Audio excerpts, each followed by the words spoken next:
Mes idées se croisent, puis se superposent, puis j'essaye de mettre de l'ordre là-dedans.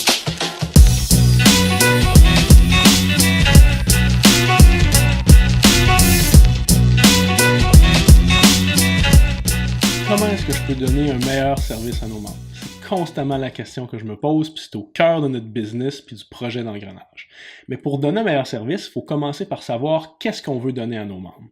Puis la meilleure définition que j'ai réussi à formuler, c'est de dire qu'on veut maximiser de façon durable la capacité physique de nos membres. Mais ça, c'est plus comme une mission, c'est pas vraiment un plan. Fait que la question qu'il faut se poser, c'est comment est-ce que je fais pour concrétiser cet objectif-là? Ça fait quelques mois que je lis beaucoup plus qu'à l'habitude parce que je trouve que ça m'aide à alimenter ma réflexion puis à challenger mes perspectives. Il y a 3 livres qui m'ont été particulièrement utiles. Le premier s'appelle The Obstacle is the Way de Ryan Holiday, Méditation de Marcus Aurelius et Chasing Excellence de Ben Bergeron. Chaque livre est vraiment excellent dans sa propre catégorie, puis je serais incapable de résumer l'entièreté des livres ici, mais il y a quelque chose qui les unit puis qui est pertinent pour nous ici, puis c'est le concept de contrôle. C'est vraiment un résumé simplifié, mais pour avancer par rapport à un problème, il faut commencer par objectivement identifier ce qu'on contrôle puis accepter ce qu'on contrôle pas. Fait que comme individu, on a tendance à s'enfarger puis à focusser sur ce qu'on contrôle pas, puis à minimiser l'importance ou à totalement ignorer qu'est-ce qu'on peut contrôler. Fait qu'est-ce qui est réellement sous le contrôle de nos membres et qui influence leur capacité physique? Il n'y a pas des tonnes de variables.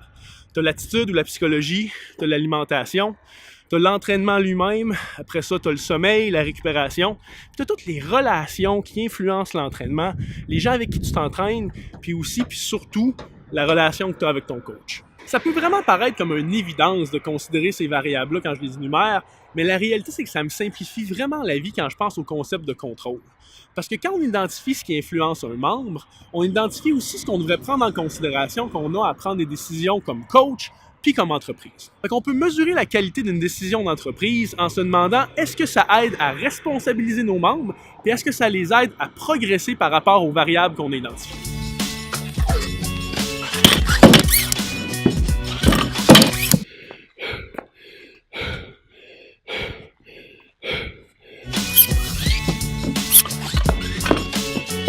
En prenant tout ça en considération, ce qu'on peut dire, c'est que le défi, c'est pas d'avoir un local avec de l'équipement dedans.